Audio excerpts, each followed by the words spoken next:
महाराज, मथुरा के स्थानीय माननीय महाराज जी,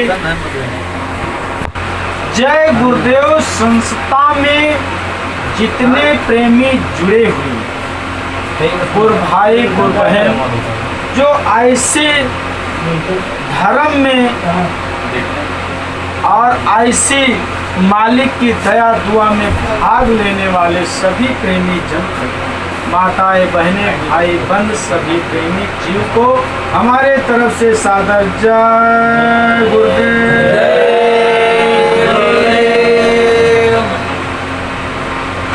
जय गुरुदेव।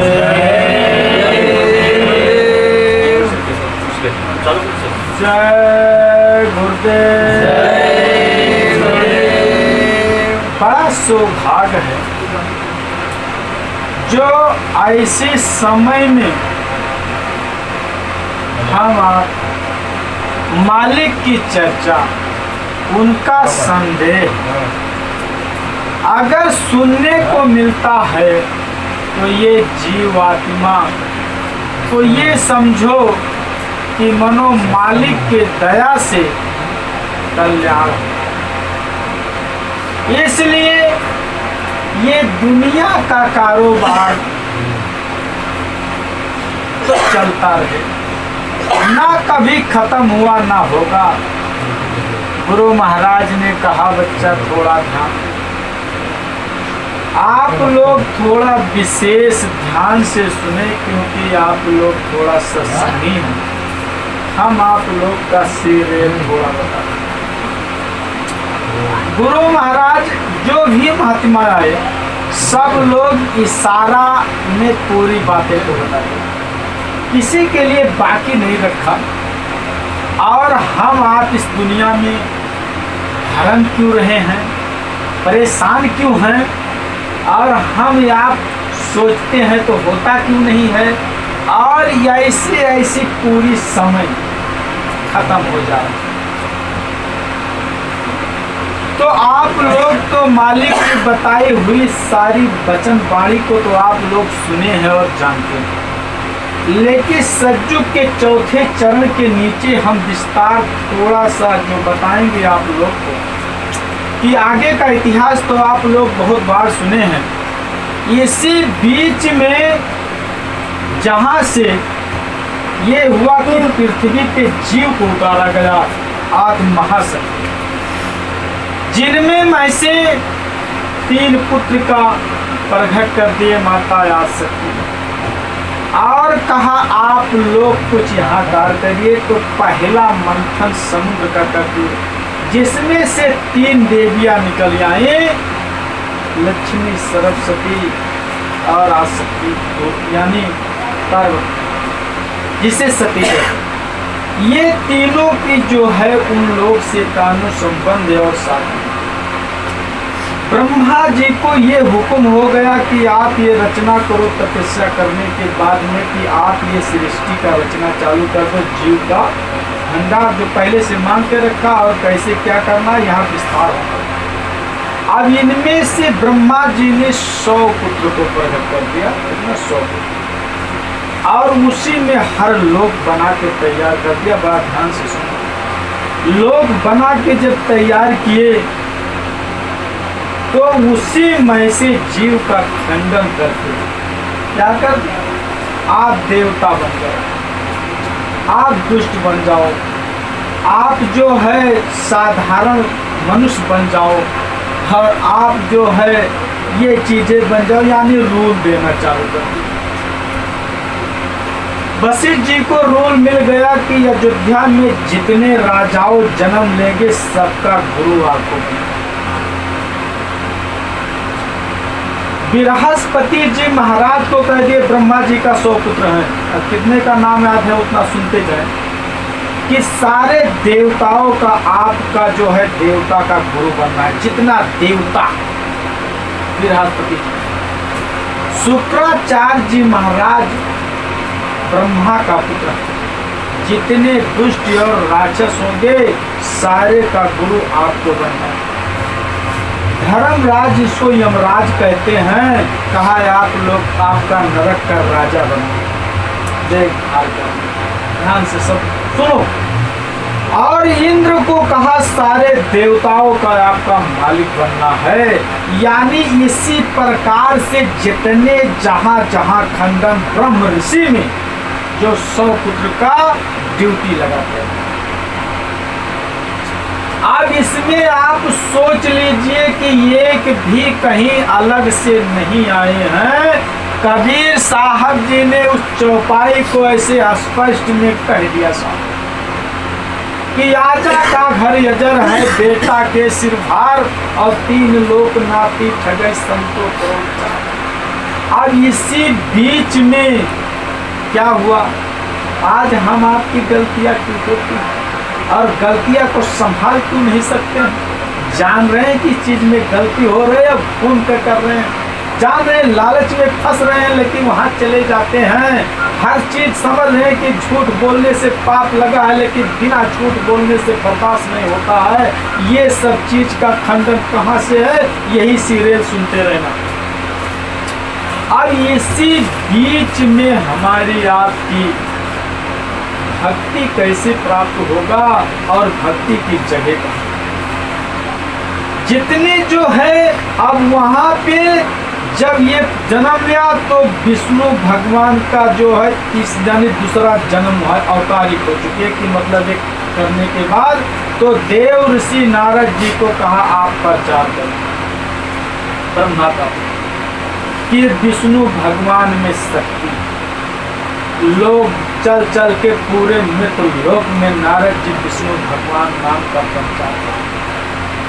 लोग ठाव ठाव बेचारे अखंड समाधि लगा के और बैठ गए और कहा जिसकी बच्चा अगर अवसर युग में ये था कि तपस्या करना सब कुछ नहीं, खाली बस ध्यान करो। अब लोग जब इस चरण में ध्यान चौथे में फंसना चालू हो गए, कर्म बंधन से सब लोग को फंसना, चाहे कोई अखंड पे बैठे होता है। अच्छा, अब वो तपस्या पे बैठ गए बेचारे, क्योंकि जीव के लिए कल्याण के लिए तब से जीव कहत रहे हैं कि हम अपने घर पहुंच जाए। अब उन्हीं के पास में क्या किया कि अप्सरा भेज 100 बरस की तपस्या, अखंड तपस्या लोग की खंड। इस प्रकार से महात्माओं ने इस धरती पे जो उस महान प्रभु से बर्दाश्त नहीं हुआ, अरे कहा चले जाओ नहीं तो सब गड़बड़। अब उतर के जब आए तब जीवों को बताना चालू किए कि आप लोग इस प्रकार से कार्य करो। तो यहाँ के जो मालिक कहा देख लो इसे फकीर को, ऐसे कई फकीर धारण कर लो। बस तमाम से लोग उसी नाम में हर खंडा चालू करने लगे। लेकिन महात्मा लिखना उसको लिखे साफ शब्द में और बताए कि जैसे इसमें जो है कर्म संत की एक लाइन अलग होता है और ये रूप धारण के लिए संत नहीं होता है, वेशभूषा संत नहीं होता है, दाढ़ी पार संत नहीं होता है। गोस्वामी जी एक लाइन क्या लिखे, भये अंतना हुआ निबाहू काल ने मज से रावण राहू। कि अगर यह अधूरे रूप में मान लो साधु का रूप धारण करके रावण ने सीता पर, साधु का रूप धारण करके काल ने हनुमान जी का रास्ता रोक लिया और देवता का रूप धारण करके राहु ने अमृत पी लिया। नतीजा हुआ महात्माओं ने उस चीजों को क्षेत्र में बताते रहे। अब आप सोचिए कि इतनी बड़ी विस्तार को आप अब उस समय क्या किए कि सतयुग में एक आदमी की आयु 1 लाख वर्ष है, 1 लाख वर्ष, और उनके मन जो था हाथी जैसे बलशाली, शरीर उनका 21 हाथ लंबा यानी 33 फुट का। एक बार अगर खेत में बीजक बोते थे तो 21 बार काटते। और उस समय जो है लोग ये भोजन की इतनी कोई व्यवस्थाएं नहीं, हवा पी लेते थे, पत्ता खा लेते थे, जल पी लेते थे। 30-30 हजार वर्ष ऐसे समय गंवा लेते थे, बैठे रहते थे, उनकी प्राण हड्डी में होता था, उनका कोई तकलीफ नहीं। और विष्णु भगवान के नाम का प्रचारक में बाहर से लोग समाधि लगाते, नाम गिनने भर का नहीं कि कितने लोग घर से बेघर होके बेचारे थे। गुरु महाराज ने कहा, बच्चा अब कितना बता दें उतना कम समझ लीजिए, लेकिन आप इशारे में समझ लीजिए। जीव का अपनी असली घर बेचारा पहुंच नहीं पाया, और किसी को स्वर्ग तो किसी को देवलोक, किसी को इंद्रलोक, किसी को सूर्यलोक, किसी को भवलोक, यानी ऐसे ऐसे थोड़े सुख शांति के लिए ऐसे बना दे कि थोड़े दिन आप स्वर्ग में रह लो, बस फिर पुण्य छीड़े मृत्यु, फिर जीव आ गए। अब आप सोच लीजिए कि उसमें से कोई जीव ऐसा नहीं है कि जो उस परमात्मा का अंश ना हो। इसलिए आदि पुरुष एक पेड़ है, काल पुरुष एक डार, तीन देव ये शाखा हैं, पात्र सभी संसार।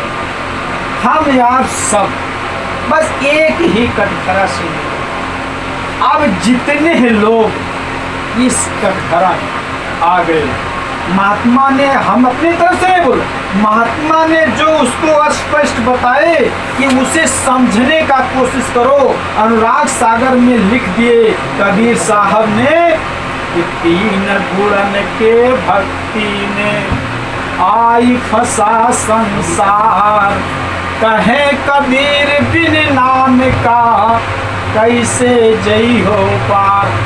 कहा वो जो है आपके रास्ते बंद कर दिया, आपकी वो तीसरा आंखें बंद कर दिया, 10वां द्वार पे ताला लगा के और पूंजी समुद्र फेंक दिया। बताइए अंधे आदमी को कहीं बंद कर दो, बाहर से किल्ली लगा दो, निकलेगा वो? है कोई चारा जाने?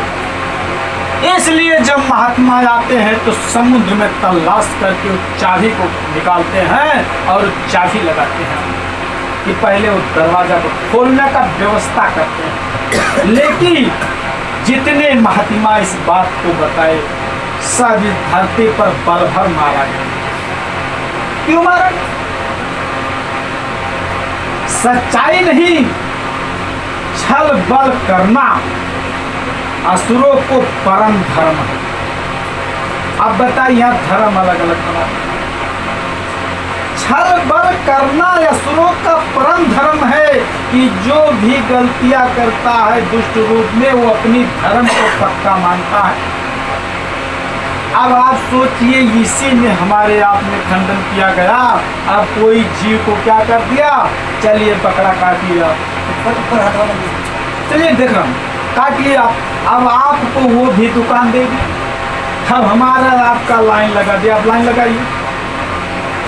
आखिर है तो मालिक के वो भी जीव। ऐसा हम कह तो नहीं सकते हैं कि हमारे भाई नहीं है, या हमारे जैसे वो जीव नहीं है, या वो परमात्मा का अंश नहीं है, ऐसा तो है नहीं। लेकिन अब लाइन लगा, अब वो जो कटा गया जीव वो भी हमारा भाई है, वो भी है। अभी उसी के मांस के लिए मैं पैसा लेके लाया। एक जंगल में जीव घूम रहा है, दूसरा बाण चढ़ाए निशाना लगाया है, जैसे सामने आया गोली मार। ये को शांत बनाता है तो दूसरे को ललकारता है, मार दो। अब आप सोच लीजिए, गणित कर लीजिए इसी के बीच में कि इस प्रकार से भक्ति कैसे हो सकती, इस बीच में भक्ति कैसे हो सकता है। देव ऋषि नारद जी एक ही बात कहा, और कहा किससे, विष्णु भगवान से, कि आज मैंने कामदेव को जीत लिया हूँ। विष्णु भगवान ने मुख पर हाथ रख दिया, और कहीं बोलना मत, कहीं बोलना मत, नहीं गड़बड़ हो जाए। अरे कहा ये कौन सी बात है भाई, जब मैंने जीत लिया तो बोल क्यों नहीं सकता हूँ? कहा बंद कर लीजिए, माफी चाहता हूँ। अरे कहा कि इसमें कौन सा डर, कहा मत बोलिए, एकदम उसको पी जाओ। क्यों कि कहो मत, जीतने वाला कोई है नहीं उस चीज को, तुम कहते रहे। अरे कहा मैंने जीत लिया तो बताओ, कहा कहीं कहो।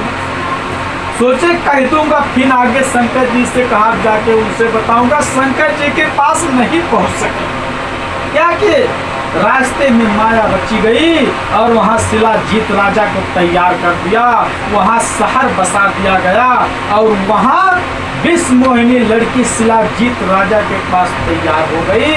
और तैयार होने के बाद में वही राजा नारद जी को रास्ते में बुला लिया। अरे कहा आइए सरकार, दया कर दीजिए हमारे ऊपर, आप ही का इंतजार था। पहुंच गए देवर्षि नारद जी और नारद जी ने कहा कि अरे बताइए सरकार क्या बात है। कहा ये बता दीजिए कि लड़की का रेखा देख लो कि कैसे है। लड़की के हाथ में रेखा लिखा क्या था कि इसका पति बनेगा विश्व विजय राजा। नारद जी ने कहा ऐसा बढ़िया मौका तो मिलेगा नहीं। अरे भगवान विष्णु हमारे तो बड़े प्रेमी हैं और जो मैं कहता हूँ वो करते हैं, ऐसा मौका मिलेगा नहीं। अब उन्हीं से मैं सुंदर रूप मांग लूँ और ये लड़की हमारे गले में हार डाल देगी और स्वयंवर मैं तैयार करवा देगा। अब देखिए जो काम को जीतने वाला। कहा सरकार आप तैयारी करवाइए और इसकी शादी मुहूर्त बन चुका है, बस केवल 3 दिन की बात है। कहा सरकार दया करिए आप भी आ जाना। अब वहाँ जानो राजागण बैठने लगे। मन कहाँ से पैदा होने लगे राजा, अब ये मत सोचो ना हेरो कि रास्ते में तैयार हो गए। अब उसके बाद में जब नारद जी बैठे तो शिव जी हंस रहे। कहा आगे लीला वीरभद्र को और एक और गढ़ को कहा चले जाओ दोनों जन, कम से कम नारद जी की दशा तो देख के आओ, जैसा होगा बता देना। अब वो 2 गढ़ बेचारे आ गए नारद जी के, एक ये बगल एक वो बगल, दोनों बैठ गए कुर्सी पर और नारद जी भगवान से बैठकर कहा प्रभु आपसे मैं एक प्रार्थना करता हूँ। विष्णु भगवान ने कहा कहिए आप ऐसे हिताशी हमारा कौन होगा। अरे आपका रक्षा नहीं करेंगे तो किसका रक्षा करेंगे। कहा मुझे ऐसा मौका मिलेगा नहीं, आप मुझे ऐसा सुंदर रूप दे दो कि हमें देखते हुए विश्व मोहिनी गले में हार डाल दे। अरे प्रभु रेखा में लिखा है कि वो जो शादी करेगा विश्व विजय राजा होगा और ऐसे मौका ये पहला वरदान है प्रभु दया कर दीजिए। कहा जिस प्रकार आप काम बन जाए उस प्रकार मैं तैयार हूँ, जिस प्रकार आपका काम बन जाए उस प्रकार मैं तैयार हूँ। बस नारद जी और कहोगा कि अब काम बन गया। आके बैठे और मोर छोड़ अपना तान के बढ़िया से और कुर्सी पर बैठ गए। जब हार दिया लड़की को और लड़की जब घूमने लगी स्वयंवर माँ तो नारद जी के तरफ भूल कर नहीं ताकती है। ये कहीं कुर्सी इधर हिलाते हैं तो कहीं उधर हिलाते हैं, लेकिन वो किसी के गले में हार नहीं डालते। नारद जी सोच रहे कि अब हमसे सुंदरता इस बीच में किसको होगा, लेकिन अपनी चेहरा तो कोई देख नहीं रहा। लेकिन वो दोनों गढ़ दोनों बाजू से मुस्कुरा रहे हैं। कहा अरे सरकार बताइए, कुछ तो देख नहीं रही इधर उधर, खाली वहरे सब देख रही है, क्या होगा। कहा चिंता मत करो, अभी हार हमारे गले में पड़ जाएगा। कहा इसीलिए तो हम लोग सोच रहे हैं कि कहीं मुँह मीठा हो जाए। कहा चिंता बिल्कुल न करें। अब थोड़े टाइम बीता, भगवान आ गए घोड़े पे सवार होकर। तब तक जस उतरे, जस गले में हार डाली और घोड़े पे बैठाए गले के। लोग ने कहा अरे अरे ऐसा कैसा। कहा ये कौन सा राजा आ गए जो लेके चले गए। नारद जी ने कहा कि ये हमारी समझ में कुछ आया नहीं। वो दोनों गण ने कहा जाके पानी में चेहरा तो देख लो। हाँ चेहरा देख लो। कहा हाँ, कहा कहाँ से आया। कहा मैं कैलाश पर्वत से आया, शिव जी ने भेजा। अब क्या किए नारद जी जब पानी में चेहरे देखे तो रूप बंदर, अब चल के बिल्कुल अंगार। अब देखिए अभी तक तो काम को जीते थे, अब क्रोध से जल गए, क्रोध से जल गए और इतनी ज्यादा काट उठा उनको कि आज विष्णु भगवान को श्राप दे देंगे, जगह पे धसम हो जाएंगे, क्योंकि हमारे साथ इतना धोखा किया। विष्णु भगवान के पास नारद जी चले और वो दोनों हंसे थे। कहा तुम जाओ 3 जन्म राक्षस रहो। वो बेचारे दोनों गण राक्षस और रोते हुए शिव जी के पास गए। शिव जी ने कहा चिंता क्यों करते हो, मैं तो हूँ, काहे परेशान, सर आपसे क्या होता है, सब सेटलमेंट करूंगा, कैसा भी कर। अरे भाई जो मालिक खुद चांद देते तो दुष्टे बन गो तो क्या तकलीफ, रक्षा तो हो रहा है। अब उसके बाद में नारद जी जब विष्णु भगवान के तरफ चले तो विष्णु भगवान ने कहा आप बताओ, एक तो मैं इनका कुछ रक्षा कर दिया लेकिन अब और ज्यादा बिगड़ गए। आ गए नारद जी के सामने तो विष्णु भगवान खड़े थे तो कहा हम आपसे रूप मांगे थे, सुंदरता दे दो तो हमको बंदर का चेहरा दे दिए, अब आपको मैं श्राप देना चाहता हूँ। भगवान ने हाथ जोड़ा, क्या कहा कि जिस तरह से आपकी क्रोध शांत हो जाए उस तरह से मैं तैयार हूं, अथवा गाली दो या श्राप दे दो या बाण मार दो जिससे आपकी क्रोध शांत हो। कहा मैं यही श्राप देता हूँ आपको कि जैसे आज स्त्री के विरह में मैं तड़पा हूँ, इससे आप कई गुना जंगल में तड़पो और रो और चिल्लाओ स्त्री के विरह में, तब हमें शांति होगा। कहा यो मस्त ऐसे ही होगा। तब विष्णु भगवान ने कहा शांत हुए कि और कुछ देना चाहते हैं। कहा बस इतना बहुत हो गया।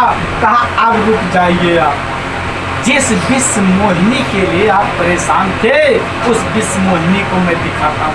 बस ऐसे बाल को ऐसे हिला ताता किया तो नारद जी जब मुड़ के ताके, जहाँ तक नजर जाए वहाँ तक विश्व मोहिनी, सामने देखे तो जहाँ तक नजर जाए वहाँ तक विश्व मोहिनी, एक नहीं अरबों करोड़ों विश्व मोहिनी दिख रही।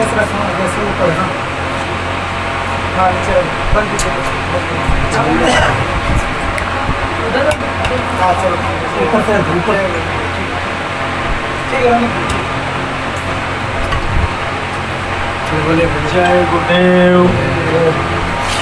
इसी प्रकार से नारद जी ने कहा सरकार अब मैं अपनी शराब वापस लेना चाहता हूँ, माफ कर दीजिए। कहा ऐसा नहीं हो सकता, क्योंकि अगर आप वापस ले लेंगे तो आगे पाप किसको लगेगा, शराब किसको चढ़ेगा। ये करने के लिए मैं तैयार हूँ, मुझे कोई डर नहीं, कोई चिंता नहीं, लेकिन जो कुछ करता हूँ वो मैं करता हूँ। इसमें कभी घमंड ना करो कि हम काम को जीत लिए, क्रोध को जीत लिए, अहंकार को जीत लिए, मोह को जीत लिए, लोभ को जीत लिए। हमारे आपके बस की बात नहीं। कैसे? ये देन उसी मालिक का है, जैसे भाड़े पर मकान लिए हो तो रोज कर्जा चढ़ता जाता है, पर डे चाहे 10 रुपया रोज चढ़ता, और उस मकान मालिक का रोज चिंता है कि पैसा देना आपको। इसी प्रकार ये किराया का शरीर है, रोज कर्जा चढ़ता है जहिया से ये शरीर धारण किए हो, और आसान नहीं है जो हम आज चुका देंगे। ये तो बहुत बड़ी दया मालिक का, बहुत बड़ी दया जो आज हम आप लोग इतना जन बढ़िया से, नहीं तो कहते क्या है कि शेर को कटते ना देखा, बकरे को बलि चढ़ाते हैं, केचुल को कटिए में फंसाकर, विषैले को दूध पिलाते हैं, जंगल में जितने सीधे हैं सब पे आरा चलवाए हैं, सदा से यही रीत रही, निर्बल ही सताए जाते। क्यों ऐसा क्यों भैया? अरे एक तो निर्बल, वैसे निर्बल है, दूसरे उसे क्यों सताया जाता है? अरे इसे जितना मारोगे उतना भगवान भगवान चिल्लाएगा, क्योंकि उस पाप को घटाना और बढ़ाना, पाप करना और करवाना, इस दोनों खेल यहाँ चालू। अब आप सोचिए कि इसमें से कोई जीव नहीं है जो अलग कटघरा से आया है जो हमारे आपके तरह वो ना हो, लेकिन ये का भच्छड़ ये का राजी। आज का कोई नई इतिहास ना गिने, जितने राजा अयोध्या में हुए सब लोग शिकार खेले। क्या शिकार? आपने भी देखा कि भगवान आखिर पहले एक ही दिन तो श्रवण कुमार को मिर्गा समझ के मारे थे, लेकिन बाण तो रोज चलाया जाता था। आखिर बाण तो रोज चलाया जाता था, शिकार तो रोज खेला जाता। राजा हरिश्चंद्र भी शिकार सज्जू में ही खेलने गए। तो आखिर जीव का बंधन ऐसा क्यों कि हम जो है इस चीज को क्यों नहीं सोचे? हम अब दूसरे को क्या रोकेंगे? आप शिकार मत करिए। इसी प्रकार से ये खंडन आज नया नहीं है, इसीलिए हमारी आज की बुद्धि भ्रमित है। और जो महात्मा है इसी बात को बताने का कोशिश किया, लेकिन सबके ऊपर आप बता कैसे? कबीर साहब को काट कर हड़िया में पकवा दिया था। 56 बार परीक्षा सिकंदर रोटी ने लिया, 56 बार। लेकिन जो पके होते हैं वो पके होते हैं, कच्चा नहीं। तमरेज जी महाराज कैसे खाल खिंचवा दिया, खड़े खड़े हरवा दिया। आप देख लीजिए कि कितने लोग की क्या दशा हुआ। और देखिए ईसा मसीह को सूली पे लटका दिया, यीशु मसीह को सूली पे लटका दिए, मीराबाई को जहर पिला, पलटू दास को जिंदे जला दिया, जिंदे इसे फूंक दिया। जो सामने तस्वीर देख रहे हो ऐसे हमारे सतगुरु ये 21 महीना जेल में डाल दिया। कितने का नाम गिना दें और कमी हो जाएगा। जो भी यहाँ धर्म के लिए बेचारे औपचारिक शक्तियाँ जितनी आई, ऐसे कोई नहीं जो एकदम सुरक्षित बचा। क्यों? असली बात ना बोलो, नहीं मार खाओ। असली बात मत बोलो, और जो बोले हैं उनकी दिशा लेके कहा था संत न छोड़े संत, चाहे कोटिंग मिले सब। गुरु महाराज ने बस थोड़ी सी बातें बताऊंगा, नहीं आपको समय ज्यादा हुआ।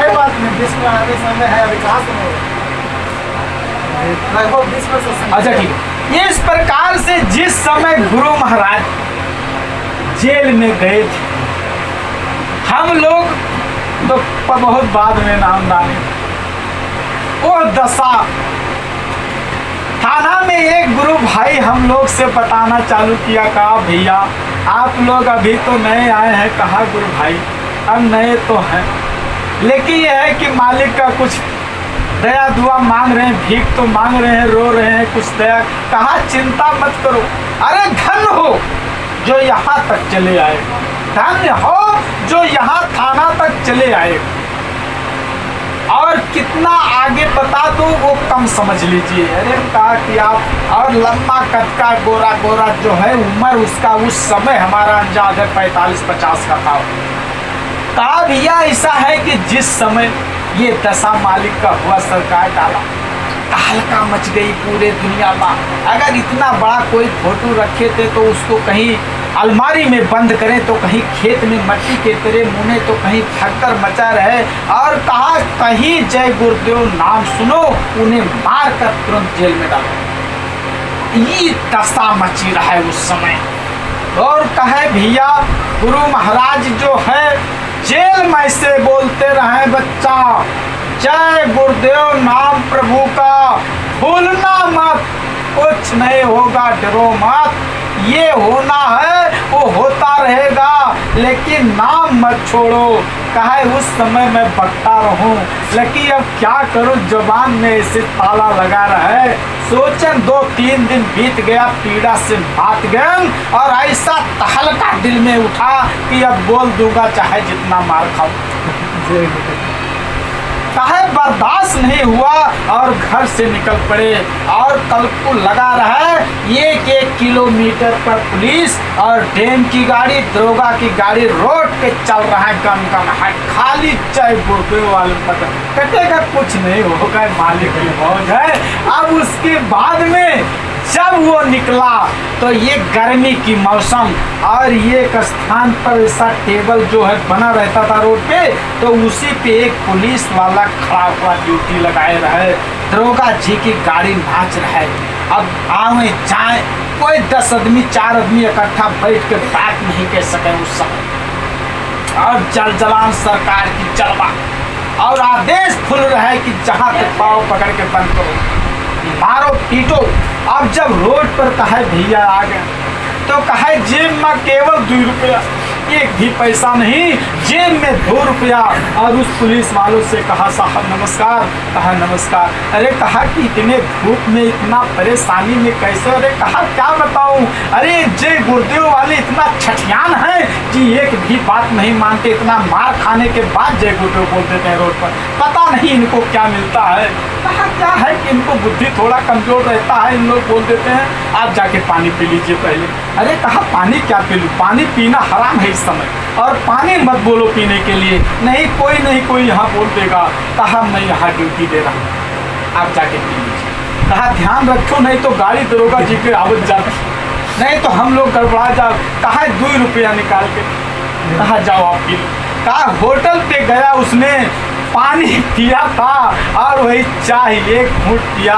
मुंह में जैसे नाया मैं उसी टेबल पर चढ़कर और जोर से चिल्लाया कि जय गुरुदेव नाम प्रभु का। बाबा जय गुरुदेव जी का कहना है शाकाहारी रहना है। अब जैसे आवाज मैंने 10 आवाज में चिल्लाया, बस उसके हाथ से चाय गिर गया। कहा अब बड़ी गड़बड़। और कहा वो तो नहीं पहुंचा, तब तक गाड़ी दरोगा जी की पहुंची। कहा वो नहीं पहुंच पाए होटल में, तब तक गाड़ी पहुंच गई दरोगा जी का। और दरोगा जी निकले और इतना जोर से मुझे एक हाथ मारे कि मैं टेबल से नीचे गिर गया। और नीचे गिर गया, 2 पुलिस उठा के फिर ऐसे खड़े में डाल दिए। अब कितना मारे ये पता नहीं है। कहा ले चलो बंद करो। पुलिस वालों को कहा कि अरे तुमने यहाँ से चला क्यों गया? कहा सरकार ही धोखा दे दिया, 2 रुपया दे के हमको चाय पिलाया था। कहा जब जान रहे हो कि लोग छल बल करते हैं तो ध्यान क्यों नहीं दिए? कहा वो पुलिस वाला हाथ जोड़ रहा है, अब मुझे वहाँ मार रहे हैं। कहा मार रहे हैं तो जैसे जस मारते हैं तो कहता है यार गुरु महाराज अब आप जब अपना कर सकते उतना कर, तो कहा कुछ चोट चोट तो लागे नहीं भैया। अब उतरे बाल ले गए बंद के। कहा जब रात में ले जाके बंद कर दिया तो बहुत बड़ा बड़ा मच्छर लगे वहाँ। अब कहा गमछा ओढ़े नो माला निकाले। अब जब बैठ गए ध्यान पर, पूजा वूजा जब हो गए, दरोगा जी कहीं ने का पानी तक ना दिखो। चौकीदार था वो आया बाहर से थी, अपन कड़ी उड़ी लगा के चला गया। कहा जब कुछ रात बीता, हम साधना भजन से जब उठे तो चौकीदार को जो है साहब जो दरोगा जी थे उनकी धर्म पत्नी ने पूछा चौकीदार से कि ये बताइए आज साहब किसको बंद किए? कहा ये गुरु भाई बंद है जो है जय गुरुदेव वाला। कहा एक काम करिए, जाओ उसको बताइए भोजन करने का क्या क्या करेगा। चौकीदार ने हाथ जोड़ा कि मलकिन हम चले जाएंगे, हमारा विदाई हो जाएगा, हम इस बात को नहीं कहेंगे। कहा आप चले जाओ, डरो मत, जाओ पूछ के आओ। कहा मैं क्या करूं? दरोगा जी इतने क्रोध में जलजलान रहा है उस समय, मारे पीटे रहा। कहा इसको पानी मत। कहा जू ना बचा। तो कहा कि अब गए कुछ खुटखुटाए तो कुछ ना बोले चाले। फिर उसके बाद खोले तो हम कहा कुछ खाओगे? तो कहा नहीं भैया कुछ नहीं खाएंगे, हम खाए पिए हैं और जाके आप लोग खा पी लीजिए, हमारे लिए कोई चिंता न करें। कहा उसके बाद में जब गया वो बताया तो उनकी धर्म पत्नी से बर्दाश्त नहीं हुआ, वो आ गई। कहा चलिए बताइए कहाँ बंद है? जब आके पहुंची तो उसने कहा भैया जय गुरुदेव। तो कहा जब वो जय गुरुदेव बोली तो हम 10 जबान जय गुरुदेव जय गुरुदेव। हमने तो एकदम चिल्लाहट मचा दिया कि ये मालिक की आवाज़ आ कहाँ से गया। कहा बहन जी कैसे क्या हाल है? तो कहा भैया मैं भी गुरु महाराज की नामदानी हूँ। अरे कहा तब तो मैं अपने घर में पहुँच गया। तब तो जीजा मारे तो क्या फर्क पड़ा, आप तो इसी घर में हैं, कोई तकलीफ नहीं। बहुत अच्छा। कैसे बहन जी कैसे आप सुमिरन ध्यान भजन क्या होता है पूछना लगा। अरे कहा भैया ये बात नहीं पूछो, आप कुछ खा लो। कहा मैं क्या खा लूँ? आज समझ रही हो कि जीजा जी जो भी कमाते हैं कैसे कमाते हैं, क्या पैसा है, वो चीज़ तो हम लोग को खाने का आदेश नहीं। तो उनकी वो बहन जी ने कहा कि हम अभी अपने मायके से 200 रुपया रखे हो पाने पिताजी, और हमारे पिताजी भी नामदानी थे, मैं भी साथ में गई थी नामदान, इसलिए वो 200 रुपये का आप कुछ खा लो, क्योंकि धर्म काम में तो लग जाओ। कहा जब सुना तो वैसे दिन भर भूखे पानी मरत है, अब जीव कुछ हरियर भय कि हे मालिक दया, कहाँ से दया आया। तो कहा बहन जी अब जो इच्छा हो, तो कहा जो इच्छा, कहा भोजन मत मंगाओ, खाली 1 किलो सेव और 2-3 लीटर दूध मंगा दो, बस वही चाहिए हमसे। अब कहा जब दूध गर्म होकर 3-4 लीटर आए तो कहा अब वो पिया न करे बाद भाई सेव खाए तो वो आनंद आए कि मतलब महीना भूखे न लगे। और उसके बाद में जब ये हुआ कि दूध पिया और वो खाया तो उसमें जय गुरुदेव बोले तो वो दरोगा जी जाग गए। कहा है क्या हुआ, भोजन मिल गया उसको क्या? चौकीदार ने कहा हजूर मैं नहीं जानता हूँ, अब मलकिन से पूछिए। दरोगा जी मलकिन के पास गए, कहा कि क्या भोजन दिए उसको? कहा भोजन नहीं, दूध पिलाए हूँ 3 लीटर और 1 किलो से। कहा कोई मेहमानदारी में आए हैं जितना सेवा किए? कहा मेहमान से बढ़कर हमारे गुरु भाई। अरे कहा आप पागल हो गई, यहाँ रिश्ता गुरु भाई का कि मैंने अपनी रोजी रोटी की तलाश करोगी, कल हमारा यहाँ से ट्रांसफर हो जाएगा। कहा कुछ नहीं हो, आप डरो मत, और इनको ले जाके जहाँ कहें वो इस स्थान पे छोड़ लो। कहा कि बहुत फंसा दूँ, मैं इसको सोचता था इसी में बंद रहने दूँ 1 महीना। कहा इनको आज रात में निकाल दो। कहा जब सुबह रात में 3 बजे दरोगा जी आए, निकाले, जैसे कहा दरवाजा खोले, जैसे कहा जीजा जी जय गुरुदेव, कहा बंद करिए, इस आवाज को खोलना मत जब तक मैं अपनी जिला नहीं पार करता। तब तक वो जो है गाड़ी में कहा भैया बैठा ली और बैठा के ले जा रहे हैं। उसी गाड़ी में बैठा मैं जय गुरुदेव जय गुरुदेव। दरोगा जी कहा कुछ मिलता है, बंद कर सो। तो कहा डांटते रहे, जब उतरे तो कहीं आवाज न हो। कहा जब अपनी अधिकार जहाँ तक रहा जब पार कर दिए, कहा यहीं से चले जाओ। कहा जब उतरे तो फिर जय गुरुदेव बोले। कहा अब जाओ फिर ना मिलो। कहा जब वहाँ से आए तो फिर एक जगह पे वैसे बोले, फिर मारा गए तो बहुत बार भर मारा गया। और वहाँ जब मारा गया तो वहाँ से उठा के वहीं बंद कर दी जहाँ गुरु महाराज। अरे वाह बहुत बढ़िया। तो कहा इस प्रकार से कोई महात्मा जो बेचारे आए तो महात्मा के साथ जो ज्वाइंट हुए वो भी मार खाए। तो हम आप इतना धन्य मनाओ कि आज मार खाने से तो बचे हो। है? अरे गुरु महाराज मन से कहा करते थे कि मैंने कोई खाला बूबू का घर है, भक्ति कोई आसान चीज है, चीनी का शक्कर है, करते रहोगे भजन धीरे धीरे, बस उसी में लगे रहो, इतना प्रार्थना करते रहो कि हे मालिक मैं कुछ नहीं जानता। आज क्यों नहीं हमारे आपके अंदर बदलाव होता? इसका रहस्य समझ रहे हो? इसी में शायद इतने गुरु भाई बैठे हो, लेकिन बदलाव क्यों नहीं होता? एक तरफ लक्ष्मी जी की फोटो लगा है, तो एक तरफ गणेश भगवान का लगा, एक तरफ हनुमान जी का लगा, एक तरफ दुर्गा जी का लगा, और उसके बाद घुमने नहीं आने लगा। ध्यान रखो बात जो मैं कर बता रहे हैं। और उसके बाद नहीं यहाँ बता रहा हूँ, ऊपर क्यों देख रहे हो सब लोग? नहीं ये नहीं बता, ये चीज है कि दोनों तरफ अगरबत्ती जलता है, इसलिए कि अगर शायद ये हर गड़बड़ हो जाए तो ये पुरनका काहे छोड़ दी, क्योंकि हरिन से तो जो पुरनका है वो तो बैठा रहा अपना। क्यों?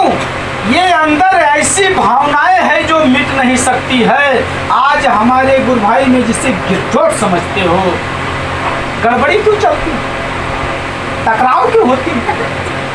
अब ये सोचोगे कि हमारा गुरु भाई गलती करता, माफी चाहता हूँ, किसी की कोई गलतियां नहीं है। ये संसार में इस प्रकार से केवल एक ही रास्ता है कि चरण गुरु को पकड़े रहो, संत के शब्दों पर ध्यान दें। क्या कहा कबीर साहब? चलती चक्की देख कर दिया कबीरा रोए, दो जाता के बीच में साबित बचा न कोई। वहां साबित के साबित बचा, दो जाता दो पाठ क्या चीज है? कोई पत्थर की पाट नहीं लगाया क्या? घुमाते शब्द पे ध्यान दो कि मतलब उसी में घुमा दो। वहाँ कहा गया कि एक पाटा माया का, हर एक पाटा मोह का, इसी दोनों के बीच में जकड़ गई। ये दोनों कौन सी जाता? ये लोहिया फांसा, एक दौलत एक औरत। जो घर पे थे राजा महाराजा बन के कि बहुत बड़ा राजा, जहां तक ताको हमारे संपदा है, ये में फंस गए। घर छोड़ बेचारे बन गए अखंड तपस्या पर। तो वहां आवत ही रंभा मेनका। अफसर माफी चाहता हूँ भैया, नहीं बोल दे वो तो खाली बाहर खाए जाता ही नहीं, लेकिन ये भी समझ लो कि ये इशारा महात्मा का है कि बच्चा सुन के बात कबीर का हंसा कमाल ठठाए, कीला लटके रहे कीला लटके खाए दरारा, सो साबित बच जाए।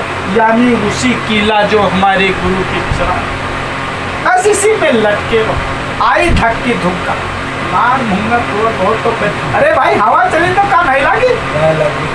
लेकिन कबो यके ना सोचो कि हम ये चीज कैले जा, अहंकार से बात, बस इतना जहाँ ये चीज उपजी वहाँ बस खाली वही कीला पकड़े सोचो कि हे गुरु महाराज हमरे ऊपर दया करो और हमारी रक्षा कर दो और हमारी नैया पार कर दो।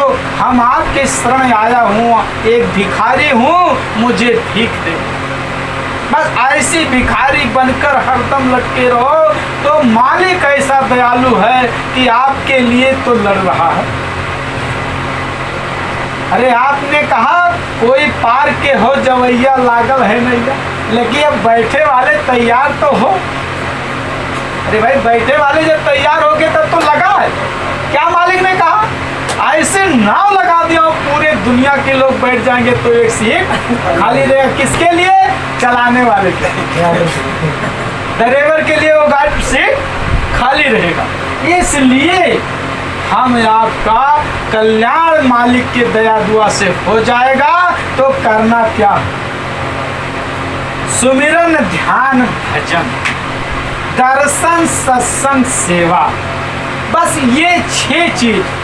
और किसी का निंदा अगर चलता हो बात तो भी बंद कर लें तो बड़ी अच्छी बात चालू हो। अगर कि मतलब यहाँ बोलना आवश्यक है और बोलने में अगर निंदा कार्य है तो माफी चाहता हूँ, बंद कर दीजिए उस बात। क्योंकि कोई भी गुरु भाई हो या संसारिक हो, पूरी दस्तान तो आज सुन ही लिए कि मतलब ये सब कटघरा पूरा के पूरा जकड़ के बंद रखा और एक भी निकलने का जीव का चारा नहीं है। सत्संग आप सुने हैं कि द्वापर की इतिहास देख लीजिए, सतयुग और त्रेता छोड़ हुआ जो हुआ। धर्मराज युधिष्ठिर महाराज अपने जीवन में झूठ नहीं बोले। अब बताइए उतनी पक्का त्रेता में वो ये धर्मवीर जो उनका धर्मात्मा नाम ही धर्मराज,